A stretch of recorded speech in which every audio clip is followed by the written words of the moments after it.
여러분, 만약 여러분들에게 현대 사회를 단 한마디로, 한 단어로 요약해보라라고 한다면 여러분들은 뭐라고 대답하시겠습니까? 현대 사회를. 저라면 허무라고 대답할 것 같습니다. 최근 청년들 사이에서 이런 말이 거의 유행처럼 번지고 있다고 합니다. 이번 생은 망했다. 또 죽으면 그만이야.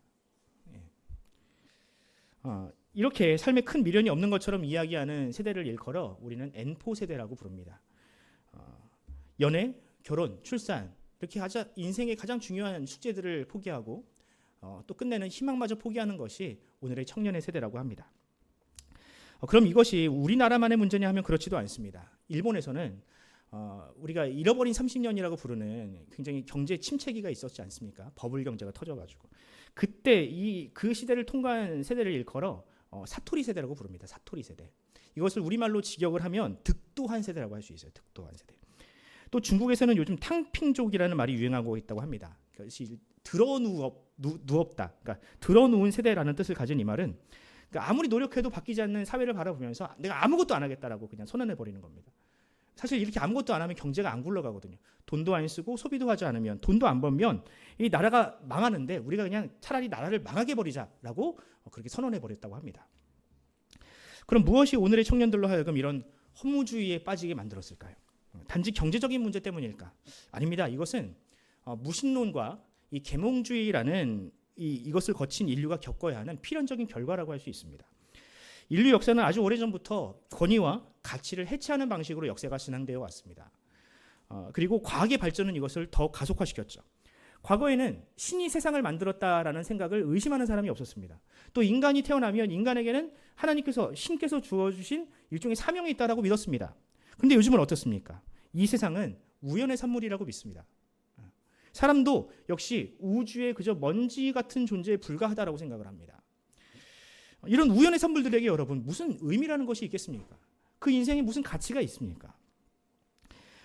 신이 없는 세상에는 도덕도 필요가 없고요. 윤리도 필요가 없습니다. 절대적인 옳고 그름도 필요가 없기 때문에 사람은 길을 잃어버릴 수밖에 없습니다. 삶의 의미와 도덕과 윤리는요, 사람에게 앞으로 나아가야 할 바를 제시하는 일종의 나침반과 같습니다. 그런데 이 세상이 그 나침반을 사람들에게 뺏어가 버린 겁니다. 그런데 이런 현상을 일찌감치 내다본 사람이 있으니 그 이름은 바로 프리드리히 니체라는 사람입니다. 아마 여러분들 니체가 누군지는 몰라도 니체가 한 말은 여러분들이 알고 계시죠? 그가 한 유명한 말 있지 않습니까? 신은 죽었다. 이 말 때문에 많은 사람들이 그를 가리켜 무신론자 혹은 사신신학자라고 부릅니다.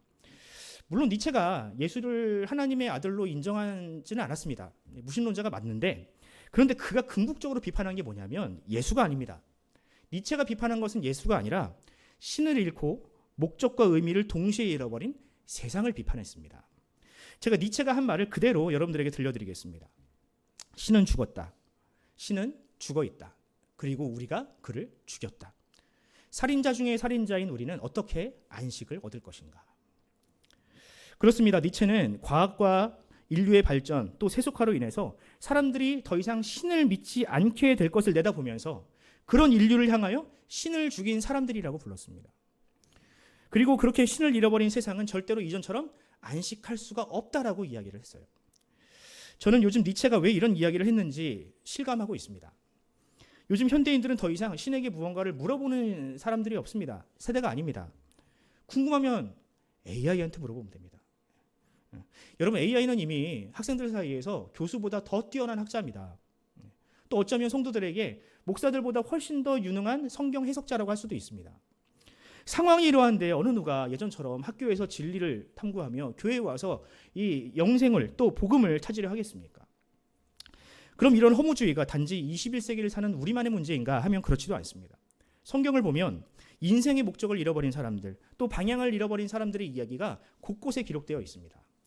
그 중에서 우리가 가장 잘 알고 있는 대표적인 말씀이 어디입니까? 전도서 1장 2절 말씀.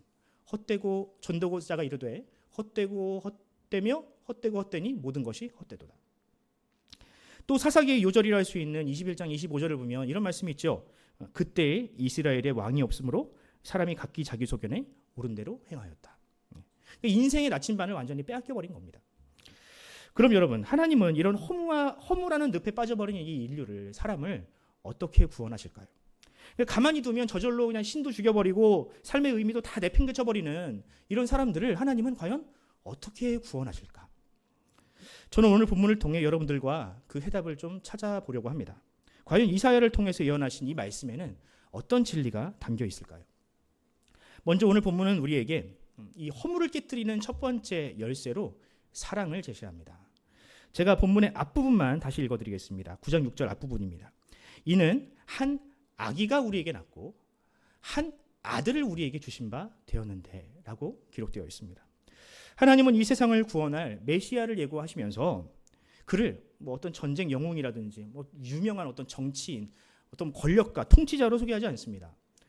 대신에 아주 작고 연약한 아기를 보내주시겠다라고 예언하십니다. 그런데 여러분, 여기서 우리가 간과하는 단어가 하나 있는데요. 그것은 바로 아들이라는 단어입니다. 아들. 여러분, 이 아기와 또 이 아들이라는 단어에 어떤 의미가 담겨 있을까요? 질문을 좀 바꿔보겠습니다. 여러분, 아기 좋아하시죠? 아기. 너무 이쁘잖아요. 아기를 보면 여러분들은 마음속에 어떤 감정이 먼저 떠오르십니까? 설마 막 아기를 보면서 막 분노가 일어나는 사람들은 없겠죠. 와, 이거 한 대 때려주고 싶다 막. 막 징후가 막 끓어오르는 사람은 없지 않습니까? 만약 그런 사람이 있다면 우리는 그런 사람을 금수보다 못한 사람이라고 합니다. 또 자녀를 키우면서요, 나중에 이 아들이 또 그 딸이 나를 얼마나 행복하게 해줄지를 기대하면서 키우는 분이 계십니까? 야, 얘를 잘 키워놓으면 내 노후가 안전하겠지라고 그렇게 계산을 하면서 자녀를 키우시는 분이 계신가요? 그런 부모는 이 세상에 없습니다. 부모는 그저 자녀를 향하여 무조건적인 사랑과 희생만을 하는 존재입니다. 그런 의미에서 여러분, 아기라는 존재라는, 또 자녀는요, 우리에게 사랑이라는 감정이 무엇인지를 가르쳐주는 교사라고 할 수 있습니다. 사랑을 모르는 사람에게 사랑을 알려주고 삭막한 가정에 웃음꽃을 피게 하는 것이 바로 아기이며 자녀입니다. 요즘 교육자실에 있다 보면 하루에도 몇 번씩 호영 목사가 루아랑 통화를 합니다. 영상 통화를 합니다. 호영 목사 이 컴퓨터 모니터에 보면 루아 사진이 그냥 대문짝만하게 박혀 있어요. 그럼 호영 목사가 원래부터 아기를 좋아하는 사람이었는가? 잘 모르겠습니다. 저는. 그런데 루아한테만큼은 정말 너무 끔찍합니다. 루아야 잘 있었어 하면서 평소에 듣지 못하는 목소리가 나옵니다. 다른 교육자들도 마찬가지입니다. 루아랑 통화하는 호영 목사를 보면서 너무 즐거워요. 특히 이제 이 목사가 호영 목사 바로 옆자리에 있지 않습니까? 통화만 오면 너무 좋아하는 거예요. 루아야 막 하면서 그 앞에서 너무 재롱을 피우는 거예요. 그리고 이제 노래를 하나 불러줍니다. 부모들에게는 금지된 곡, 아기 상어. 언제 끝날지 모르거든요. 아빠 상어, 엄마 상어, 할머니 상어, 할아버지 상어, 다시 아빠 상어로 돌아가는 그 노래를 불러주는데 부모들은 별로 안 좋아해요.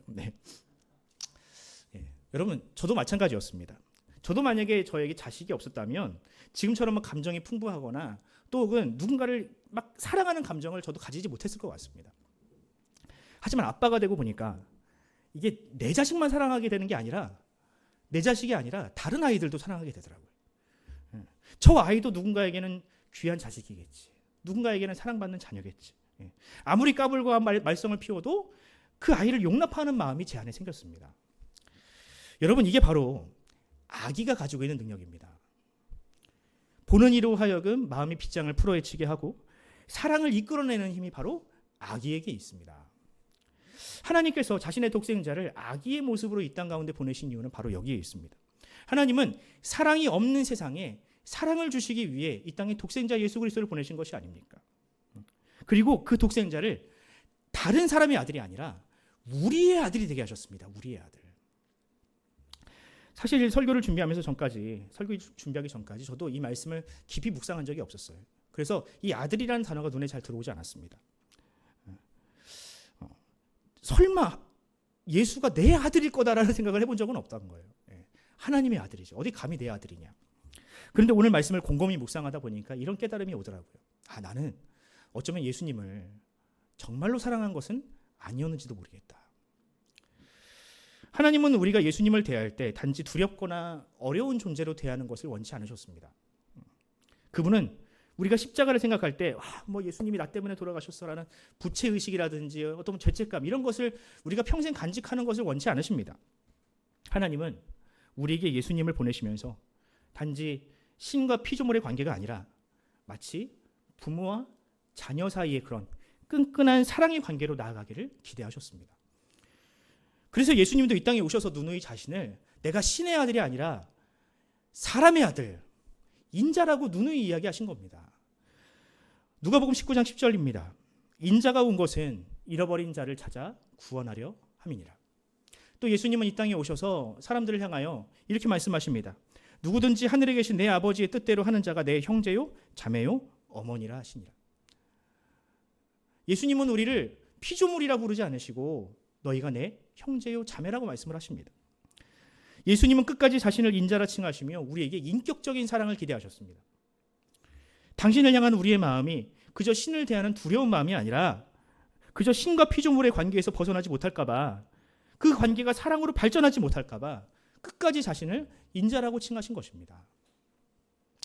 그렇습니다. 우리가 예수님을 대할 때 느껴야 되는 감정은요, 그저 고마움, 죄책감 정도가 아닙니다. 우리가 예수님을 향해서 마치 아들처럼 소중하고 애틋하며 생각만 해도 입가에 미소가 번지는 그런 존재로 우리는 예수님을 사랑해야 합니다. 그것이 우리의 예배의 이유가 되어야 합니다. 삶의 이유가 되어야 합니다. 우리의 헌신과 봉사의 이유가 되어야 합니다. 여러분, 만약에 우리가 예배를 드리면서 그런 사랑이 없다면 그것은 성경이 말하는 참된 예배가 아닐지도 모릅니다. 그런 예배는 그저 세상이 말하는 그저 종교 예식, 종교 행위에 불과합니다. 여러분은 과연 어떻습니까? 여러분은 과연 예수님을 아들처럼 사랑하고 있습니까?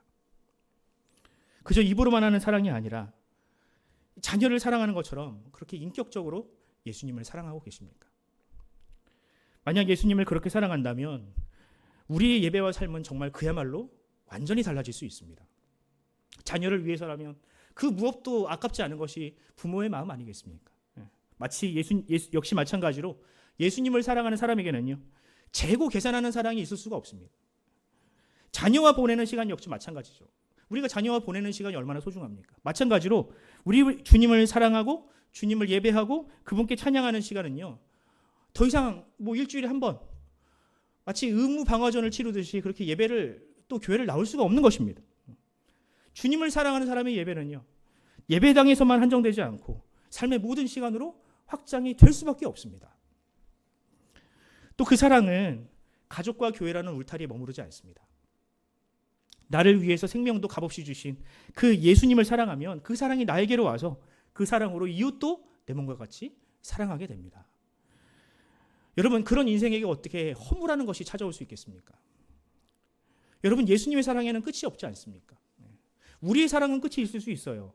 내가 내 가족만 사랑하고 나와 가까운 사람만 사랑하면 그 사랑은 끝이 있습니다. 하지만 이 세상에 있는 모든 생명체를 사랑하신 예수님을, 그 사랑을 내 것으로 만든다면 그 사랑은 절대로 끝이 있을 수 없습니다. 그런 사랑이 어떻게 끝없는 사랑에 허물하는 단어가 끼어들 수 있겠습니까? 바로 이것이 예수님을 나의 아들로 인격적으로 사랑하는 사람에게 일어나는 변화입니다. 이것이 바로 예수님이 이 땅에 찾아오셔서 허물을 깨트리시는 방법입니다. 여러분, 성탄의 주인공이신 예수님은 우리에게 바로 그 사랑, 인격적인 사랑, 다음 없는 사랑, 그 사랑을 우리에게 선물로 주시기 위해 이 땅 가운데 오셨습니다. 예수님은 그저 요양병원에 누워있는 내 아버지를 1년에 몇 번 찾아뵙는 그 정도 우리와 교제하기 위해서 이 땅에 오신 것이 아닙니다. 삶의 모든 순간순간 우리와 함께 하시기 위해 이 땅에 오셨습니다. 이것이 바로 여러분, 그분의 이름이 임마누엘인 이름입니다. 하나님이 우리와 함께 하신다. 바라기는 그 임마누엘의 주님을 진정으로 사랑하는 저와 여러분이 되기를 간절히 소원합니다. 두 번째로 오늘 본문은 우리에게 이 허물을 깨뜨리는 두 번째 열쇠로 우리 또 공동체를 소개합니다. 9장 6절 앞 소절을 한번 같이 읽어볼까요? 같이 읽습니다. 시작. 우리에게 낳고 한 아들을 우리에게 주신 바 되었는데. 여기 보면 우리라는 단어가 계속 반복되고 있죠. 한 아기가 어디에게서 났습니까? 우리에게서 났습니다. 또 그 아들을 누가 소유했습니까? 우리에게 주셨다고 합니다. 여러분, 이 말은 다시 말해서 하나님께서 주시는 구원이라는 것은 결국 공동체를 통해서 일어난다라는 것입니다. 성경을 보면 예수님께서 이 땅에 태어나시던 순간에도 역시 마찬가지로 그렇게 좋은 공동체가 있었습니다. 사실 여러분, 세상의 기준으로 보면 예수님의 탄생이 그다지 환영받을 만한 탄생은 아니었죠. 왜냐하면 그 아버지가 누구인지 모르잖아요. 뭐 좀 속된 말로 하면 사생합니다. 마리아는 처녀로 임신을 했으니까 사람들이 아마도 그 마리아의 임신을 두고 사람들이 수근수근 했을 겁니다. 하지만 마리아의 곁에는 예수님을 환영하는 좋은 우리가 있었습니다. 누가복음 2장을 보면 시므온이라는 제사장, 이 메시아를 볼 때까지 말을 하지 못하는 그런 시므온이라는 제사장이 있었고, 또 안나라는 여선지자가 있었습니다. 이들은 예수를 보고 너는 사생아야라고 배척하지 않았습니다. 그 아기 예수를 보고 축복하고 사랑해 줬습니다.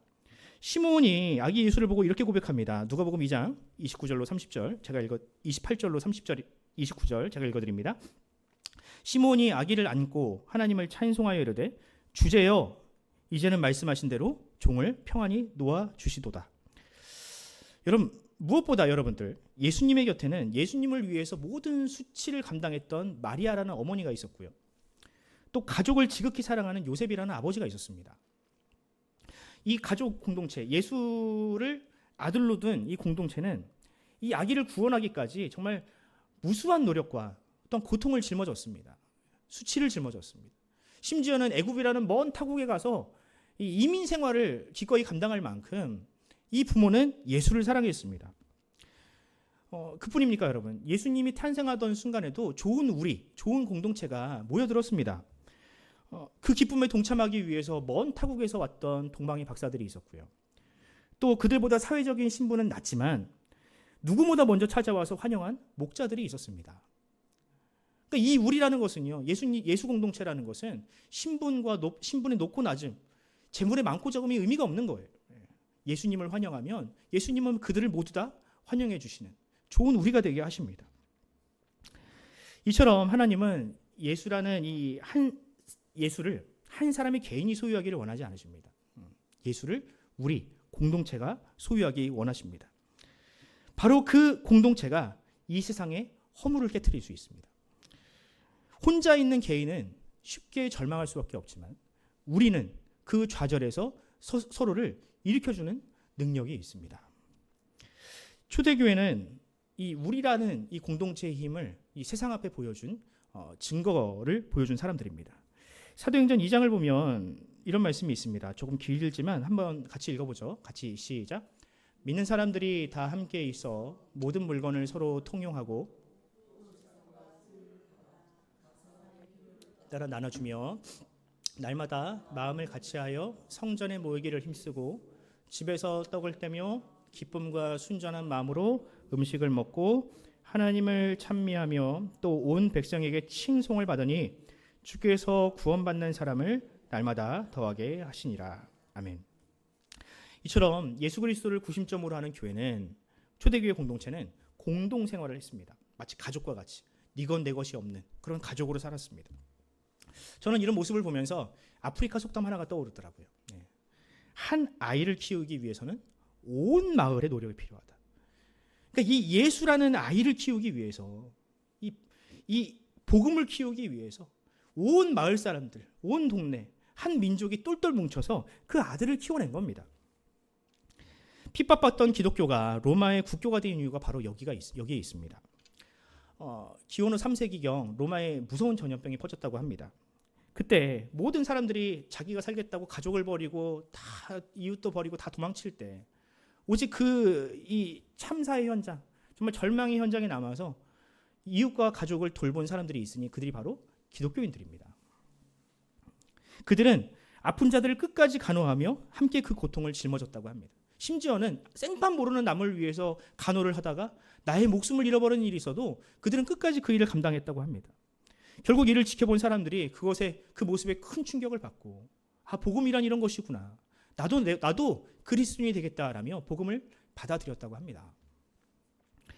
저는 예수님과 함께하는 건강한 공동체라면 반드시 이러한 기적이 일어나야 한다라고 생각을 합니다. 그리고 최근 우리 교회 한 성도 한 분이 이런 간증을 하셨는데 이 간증을 통해서 저도 그런 기적을 목격한 것 같은 느낌을 받았습니다. 이분은 올해 평생 몸담았던 직장을 이제 그만둬야 하는 그런 중요한 결정을 하셔야 했습니다.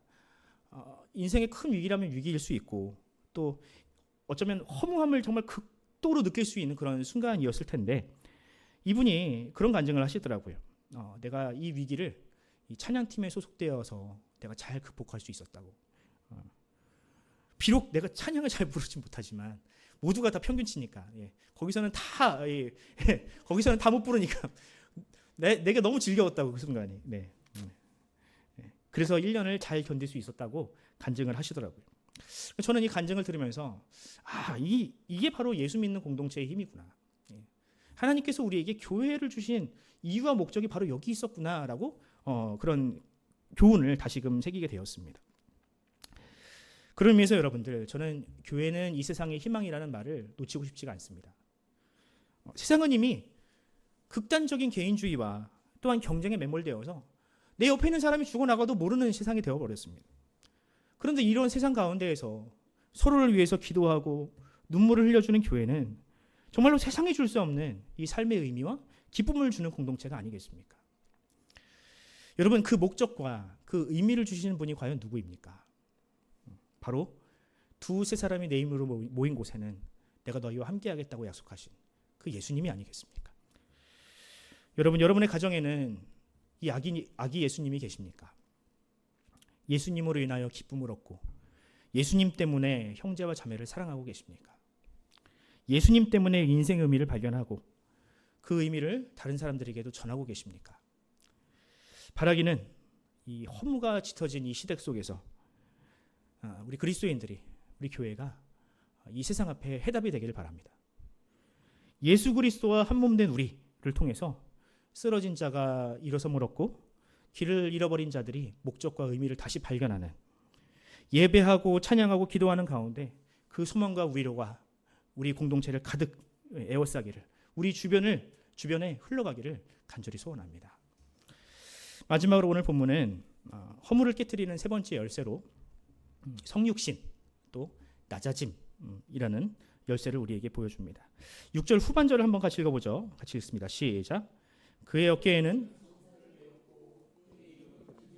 모사라, 전능하신 하나님이라, 영존하시는 아버지라, 평강의 왕이라 할 것임이라. 아멘.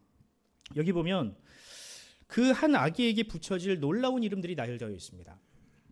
그 아기에게는 정사, 이게 왕권입니다. 왕권이 있고 기묘자, 모사, 전능하신 하나님, 영존하시는 아버지, 평강의 왕, 좋은 이름들이 다 붙어 있어요. 이 구체적인 의미들을 다 알 필요는 없습니다. 그러니까 세상에 있는 좋은 단어들을 다 갖다 붙여도 이 아기에게는 부족하다, 이 정도 의미를 여러분들이 이해하시면 됩니다. 그런데 여러분, 이것이 너무 아이러니 아니겠습니까? 여러분, 아기는요 그냥 아기일 뿐입니다. 아기에게 어울리는 수식어가 뭐예요? 귀엽다, 조그맣다, 작다, 예쁘다, 이 정도 수식어만 어울리지 아기에게 막 저런 어마어마한 단어를 붙이면 아기가 부담스러워합니다. 아기는 그저 울고 떼쓰고 똥 싸고 쉬하고 칭얼대고 그거밖에 할 줄 모르는 존재가 아기인데 어떻게 저런 단어들을 갖다 붙일 수 있을까? 우리는 여기서 하나님 나라에서 가장 큰 자가 과연 누구일까라는 질문에 대한 답을 찾을 수가 있습니다. 하나님은 그 질문에 아기로 태어나신 바로 저 하나님의 아들을 보라라고 말씀을 하십니다. 성육신이라는 낮아짐을 보라라고 말씀을 하십니다. 한번 여러분 생각해 봅시다. 온 우주보다 크신 하나님이 이 낮고 천한 이 땅 가운데 오시려면 어마어마한 에너지가 필요하지 않으셨을까요? 또 옷이 작아지면 여러분, 사람이 그 옷에다가 내 몸을 집어넣는 것이 되게 힘들잖아요. 저도 지금 살이 쪄가지고 양복이 좀 작아졌는데 이 작은 것에 이 어른이, 그러니까 조그마한 아이 옷을 어른이 입는 것은 거의 불가능한 일입니다. 그만큼 무한한 존재가 유한한 존재가로 된다는 것은 불가능에 가까운 일입니다. 여러분, 그것도 인간인데 용량이 큰 인간이 아니에요. 하나님처럼 우주보다 크신 이가, 자꾸 얘기해서 죄송합니다, 호영 목사처럼 큰 용량을 가진 사람에게 들어와도 그것이 어려운 일인데 가장 작은 용량을 가지고 있는 그 아기에게 들어오신다. 아기의 몸을 입으신다는 것은 정말 불가능한 일입니다. 예수님의 공생애도 마찬가지였습니다. 예수님은 바다를 잠잠케 하거나 보리떡 5개와 물고기 2마리로 수천 명을 먹으실 수 있는 권세가 있으신 분이었습니다. 그런데 정작 자신을 위해서는 단 한 번도 그 능력을 쓰지 않으셨습니다. 40일을 금식하시고 사단의 유혹을 받으실 때도 이 돌을 가지고 떡을 만들어 봐라 라는 그런 유혹에도 굴하지 않으시고, 십자가 위에 달리셨을 때도 사람들이 네가 진짜 하나님의 아들이라면 네가 스스로 한번 내려와 봐라라고 조롱할 때도 예수님은 그 능력을 사용하지 않으셨습니다. 그렇게 예수님은 실오라기 하나 걸치지 않은 채 인간 중에서 가장 낮은 인간, 가장 수치스럽고 부끄러운 인간 이 되어 십자가에 달려 죽으셨습니다. 그에 반해 여러분, 우리는 어떻습니까? 사람의 본능은 위를 향합니다. 언제나 아래가 아니라 위를 향합니다. 더 커지고 더 많이 가지고 더 위대해지려 노력하는 것이 바로 인간의 본성입니다. 근데 여러분, 그렇게 높은 자리에 올라가면 아래를 돌아보지 않잖아요, 사람은. 높은 자리에 올라오고 나면 내 밑에 있는 사람들, 또 내 직원들, 또 이 국민들이 안 보입니다. 올라가면. 어떻게 하면 지금보다 높은 자리에 올라가려고만 노력을 하지 내려오려고 하는 존재가 사람이 아닙니다. 근데 여러분들, 그렇게 언젠가 올라가다 보면 아무리 노력해도 더 이상 올라갈 수 없는 순간이 찾아옵니다. 산에도 정상이 있는 것처럼 인생에도 그런 정상 같은, 정점 같은 순간이 찾아옵니다. 근데 그 순간 아이러니하게도 사람은 허무함을 느낀다는 거예요. 허무함을. 더 이상 올라갈 곳이 없음으로 인한 허무, 마치 망망대해 같은 그런 곳에 자신이 혼자 서 있는 것 같은 그런 허무함을 느끼는 것이 바로 인생입니다. 지금 세상이 허무주의에 빠지는 이유, 길을 잃어버린 이유가 바로 여기 있습니다. 모두가 다 올라가려고만 하니까 내려가려고는 하지 않으니 외로움과 인생의 목적을 잃어버리는 것입니다. 결국 조금 내려오면 거기 사람들도 많고 나를 환영해 주는 사람이 있는데 내려오려고 하지 않으니 그 행복을 찾지 못하는 것이죠. 그렇게 낮아지는 것을 두려워하는 인생들에게 사도 바울은 이렇게 외칩니다. 빌립보서 2장 6절로 8절입니다. 제가 읽어드립니다. 그는 근본 하나님의 본체시나 하나님과 동등됨을 취할 것으로 여기지 아니하시고 오히려 자기를 비워 종의 형체를 가지사 사람들과 같이 되셨고 사람의 모양으로 나타나사 자기를 낮추시고 죽기까지 복종하셨으니 곧 십자가에 죽으심이라. 하나님의 본체이신 예수님은 버리고 낮아지는 삶을 선택하셨습니다. 예수님은 목숨까지 내던진 후에야 비로소 부활이라는 영광을 얻으실 수 있었습니다. 바로 이것이 이 땅을 뒤덮고 있는, 지배하고 있는 허물을 깨트리는 열쇠입니다. 사람들은 힘과 성공과 출세로 그 공허함을 채우려 하지만 예수님은 오히려 자기를 비우고 낮추심으로 이 세상의 어둠을 물리치신 것입니다. 교회가 세상의 존중을 받던 시기에도 이 예수님처럼 자신을 낮추는 사람들이 있었습니다. 20세기 중반 마더 테레사라는 여인이 인도의 콜카타 지역으로 가서 가장 가난한 이들과 함께하면서 그들을 돌보았습니다. 길거리에서 죽어가는 사람들, 병자들, 고아들을 자신의 집으로 데려다가 그들을 식이고 그들을 먹이고 그들을 재우면서 이 정말 고귀한 삶을 살았습니다. 결국 1979년 노벨 평화상 위원회는 그녀를 수상자로 선정을 하면서 그녀를 향해서 이렇게 이야기했습니다. 세상에서 가장 가난하고 소외된 이들에게 사랑과 존엄과 희망을 가져다 준 사람이다. 우리나라에도 그런 삶을 살았던 분들이 많습니다. 평생을 나병 환자 곁에서 그 곁을 지키셨던 손양원 목사님이라든지, 또 이 CR 소리라는 잡지를 만들어서 민중들의 의식을 일깨우고 비폭력이라는 방식으로 이 땅에 민주화를 이끌어내신 이 CR 함석헌 선생과 같은 분들이 바로 그런 분들입니다. 사람들은 그런 사람들을 통해서 예수를 봅니다. 하나님이 지금 이 비참한 이 나라에도, 이 땅에도 함께하고 계시는구나 라는 그런 메시지를 바로 그들을 통해서 발견하게 됩니다. 최근에도 마찬가지입니다. 최근 출산율의 저하로 인해서 모든 종교가 다 마이너스를 찍고 있습니다. 성도의 수, 신도의 수가 다 줄어들고 있습니다. 그런데 거의 유일하게 미미하지만 계속 늘어나는 이 종교가 있는데 거기가 바로 이제 천주교입니다. 얼마 전 기사를 보니까 천주교가 이제 600만 명을 넘어섰다고 하더라고요. 물론 천주교 안에서도 우리가 너무 고령화되어 있다, 막 이런 고민들은 있어요. 하지만 그럼에도 불구하고 사람들이 꾸준히 유입되고 있다고 합니다. 이게 여러분 대단한 이유가 뭐냐면요. 이게 천주교가 600만이라고 하면요, 진짜 600만인 겁니다. 이건 실수예요, 실수. 예. 여기는 중복으로 안 받거든요. 여기 이 교회도 걸쳐놓고 저 교회도 걸쳐놓고 이거 못해요. 네. 또 이게 과정이 너무 어렵습니다. 천주교에서 신자가 되려면 되게 어렵습니다. 과정이. 최소한 6개월에서 한 1년 정도는 성경 공부를 해야 되고요. 또 미사도 정기적으로 참석을 해야지만 그 사람을 신자로 받아줍니다. 세례를 줘요. 만약 교회가 그런 방식으로 성도를 받아준다? 예. 당신은 아직 때가 되지 않았으니 우리 교인이 아닙니다. 조금 더 배우고 오세요. 예배 좀 더 잘 드리세요. 이렇게 하면 과연 그 교회에 버티고 있을 사람들이 과연 몇 명이나 될까요? 네. 그럼 천주교에 무엇이 이런 성장을 가능케 했을까? 많은 사람들이 그렇게 고백합니다. 성당과 사제들이 불의한 권력자들 앞에서 바른 소리를 내줬기 때문이라고. 교황이 앞장서서 스스로를 빈자의 친구라고 이야기합니다. 민주주의를 무너뜨리는 독재자들 앞에서 바른 소리를 내는 모습을 보면서 사람들은 그들을 통해서 십자가에 달리신 예수를 바라보게 되는 겁니다. 그렇습니다, 여러분. 아무리 현대인들이 종교에 무관심하다 할지라도 무엇이 바른 신앙인지, 무엇이 진짜 사랑인지는 분별할 수가 있습니다. 비록 어려운 교리를 모른다 할지라도 예수님처럼 자신을 버려 이웃을 사랑하는 것, 이웃의 아픔에 동참하는 것이야말로 성경이 지향하는 사랑임을 사람들은 다 알고 있습니다. 모두가 다 세상의 허무함 속에서 허덕일 때 그래도 믿는 사람들만큼은 그 신앙으로, 하나님의 말씀으로 그 허물을 깨트려 주기를 그들은 기대하고 있습니다. 그러므로 우리 모두 예수 그리스도의 성육신이라는 이 사건 앞에 우리의 신앙을 한번 점검해 보길 바랍니다.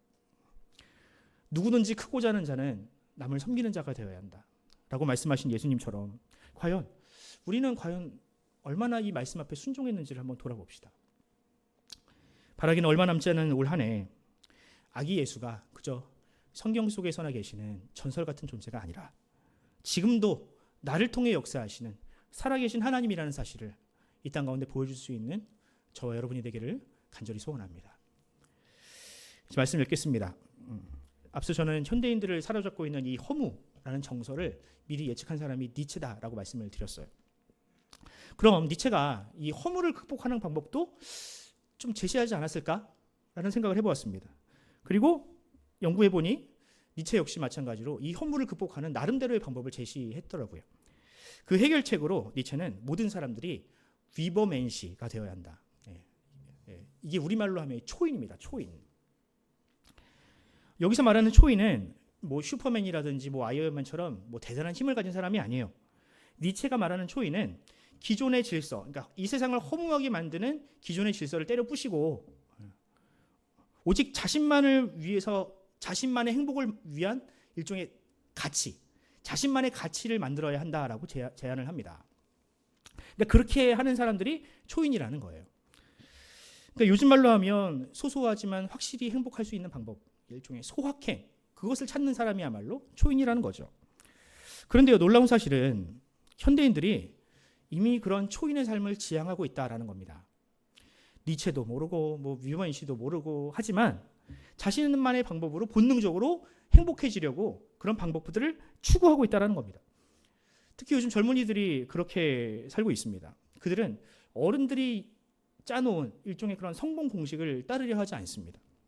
뭐 좋은 대학에 가고 남들이 하는 거 다 하고 남들에게 자랑할 만한 뭐 직장에 가는 것, 무엇보다 뭐 서울에 있는 아파트를 사는 것, 일단 불가능하니까 그것으로 내 행복을 추구하려 하지 않는다는 거예요.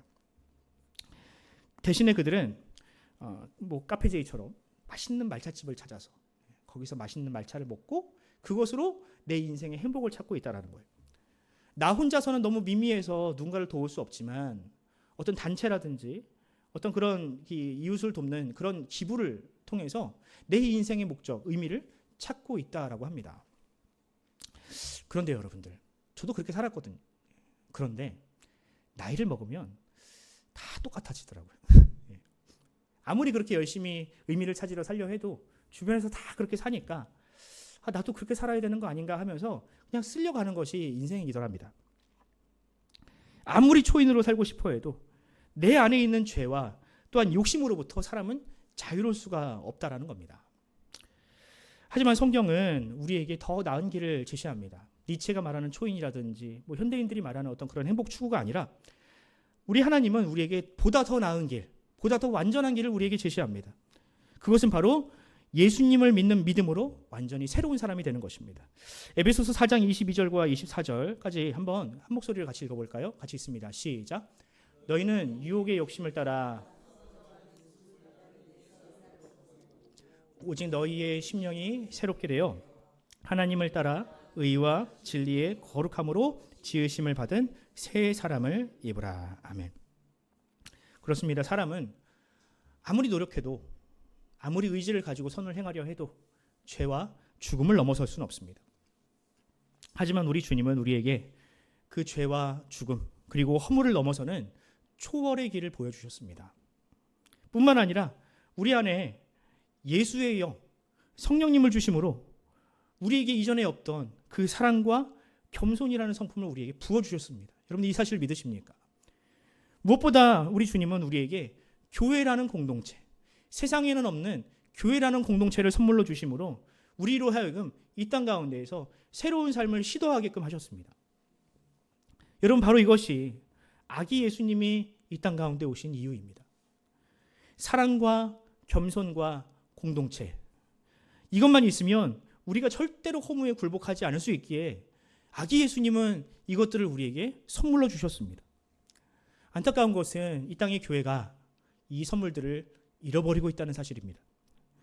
예수님이 주신 진짜 선물에는 관심 없고 결국에는 그저 허무로 빨려 들어갈 수밖에 없는 눈에 보이는 돈, 권력 이런 것들만 지향하고 있다는 사실입니다. 그렇게 성탄이 우리에게 주는 진짜 선물을 잃어버리니 여러분 이 땅의 성탄의 기쁨이 사라져버렸습니다. 세상도 성탄에 관심이 없고 믿는 사람들도 성탄절을 그저 교회의 절기 중 하나쯤으로 여겨버립니다. 그런 의미에서 여러분들 올해 우리의 성탄은 조금 다르기를 바라봅니다. 여느 때처럼 기대감도 없고 의미도 없는 그런 날이 아니라 우리와 함께 하시는 임마누엘의 예수님을 만나는 시간, 그분으로 인하여 더욱더 기쁜 날이 되길 바랍니다. 여러분 그러려면 예수님이 계시는 그 낮은 곳, 겸손의 자리를 우리가 지켜야 합니다. 그 자리를 찾아가야 합니다. 허무로 또한 외로움과 가난에 허덕이는 이웃의 곁에 있어야 합니다. 그래야 우리가 임마누엘의 주님이신 예수님과 함께할 수 있습니다. 바라기는 저와 여러분을 통해서 이 무신론과 허무주의가 가득한 이 세상에 참된 성탄의 기쁨을 전해주는 그런 주님의 전령과 같은 이들로 우리를 사용하시길 바랍니다. 예수님께서 이 땅에 2000년 전에 오셔서 우리에게 참된 기쁨과 또한 참된 행복과 참된 사랑을 선물로 주셨듯이 우리도 역시 마찬가지로 이 땅 가운데 그것들을 선물하는 아기 예수와 같은 존재들로 주님께서 우리를 사용하시기를 간절히 축원합니다.